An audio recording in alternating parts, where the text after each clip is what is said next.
report contains certain statistics which are accurate. The question is whether those statistics reflect the reality that we're faced with.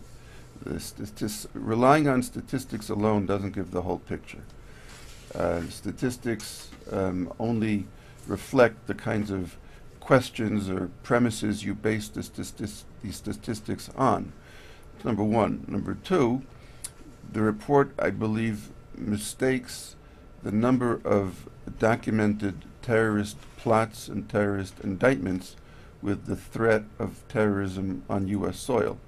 Homegrown terrorism is one aspect of it, and the documented plots that were foiled or indictments or convictions doesn't represent the totality of the problem that we face. So those are the main problems I find with the report. In a sense, it downgrades what I believe it downgrades what we're facing with. The only reason we haven't had far more problems with this issue is because the government, law enforcement, and military are doing a good job. And I don't believe the any report that's based on publicly available statistics ignores, by definition, classified information because it doesn't have any access to it. So the reality that government people know who have clearance is quite different from the statistics you will see in any report that's based on publicly available information. Yeah, so I noted in here, that they've done a number of different things. They've listed all these different attacks with trial pending, and that this is one of a number of reports that are coming out here. What's the impact when when you get a fairly prestigious school like the University of North Carolina or Chapel Hill? What's the impact that their reports produce? Are they trying to kind of numb things out there, or is this report just being taken on its face? Just another academic exercise with very little relevance? Well, the report actually is published by an institute called the Triangle Center. University of North Carolina is one of the three entities in this Triangle Center. The other two are Duke University and some research company, and that's why it's called Triangle, I believe. Right. What's the repercussions of the report? I really don't know. I haven't seen that it's made too much of an impact. They've come out with several reports over the years. One of the people involved wrote a book. They've come out with the 3 annual reports, several other reports on this issue, and their thesis is that the fear that people felt and the government was talking about in the years after 9/11 is not consistent with what we've seen developing over the years. Now, that may or may not be true, but irrespective of whether it's technically true, it doesn't reflect what the problem is. Because first of all, the report starts with an analysis of the situation after 9/11. Now, professors and scholars who've been studying this issue for the past 5 or 10 years, certainly enough time to be familiar with it, but there are those of us who have been involved with this issue for 10, 20 years prior to 9/11, and we have a different perspective on it. So focusing on the threat of homegrown Muslim terrorism since 9/11 misses the point. No one ever should have been concerned that the American Muslim community was going to rise up and follow Al-Qaeda. That is a foolish premise to begin with.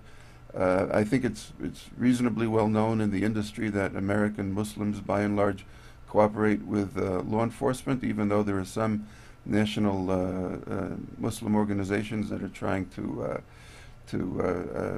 influence their people not to. But by and large, the American Muslim community as a whole isn't a problem and isn't a threat. The amount of homegrown terrorism is something that we have to be concerned about, and whether, as the report says, in 2011, the number of indictments went down from 26 in 2010 to 20 in 2011. That's an irrelevant statistic. These are small-scale things. The real question is, what has the government done on a larger scale to thwart the threat of Islamic terrorism, whether it's homegrown or it's being sent over, or the perpetrators are sent over from overseas.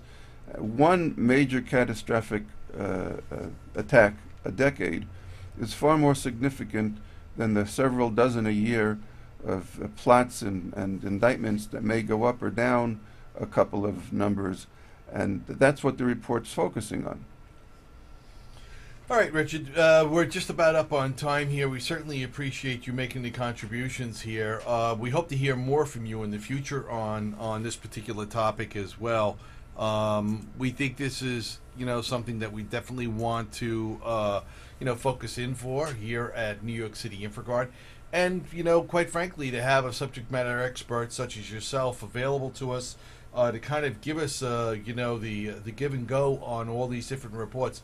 Quite frankly, right now we're being drowned with a lot of information, and it's kind of hard to parse out from the weeds what is reality and what is just another academic exercise is what I'm kind of calling it. Maybe somebody's funded project out there, that's good for the funding, maybe good for the local research. But, in many ways it's anemic because it's not covering all the necessary information that they should have in the report in the very first place. So, my hat's off to Chapel Hill for getting it done, but I don't know, and still to this day probably questioning some of the validity of the report because of its failure to include all the information that should be in it. Yeah, I have no question or reason to question the sincerity of the people who are behind the report. Yeah.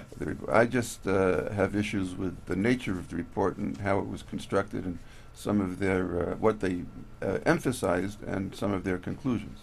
Yeah, and I think as well, you'll find that a great many Americans have certainly, have a great deal of understanding and sympathy for, different communities here in the United States whenever we come under attack in a variety of different ways, both here at home and nationally around, internationally around the world. I don't think everybody's running to, condemn every single Muslim out there. It is a very sensitive issue, and will continue to be for quite some time to come. We lost a lot of people here in our homeland, and I think the general public is right to be concerned, but I don't think that's going to stretch into the point of where we're just looking solely at Muslims as being warfighters here in the United States, trying to do us all in. I think that's a bit of a stretch. But other than that, welcome to the program, and we hope to have you on once again soon, hopefully on a weekly basis as time allows. And welcome to the program, Richard. Thank you very much, Joe. All right, take care. Bye now. All right, everybody. So that was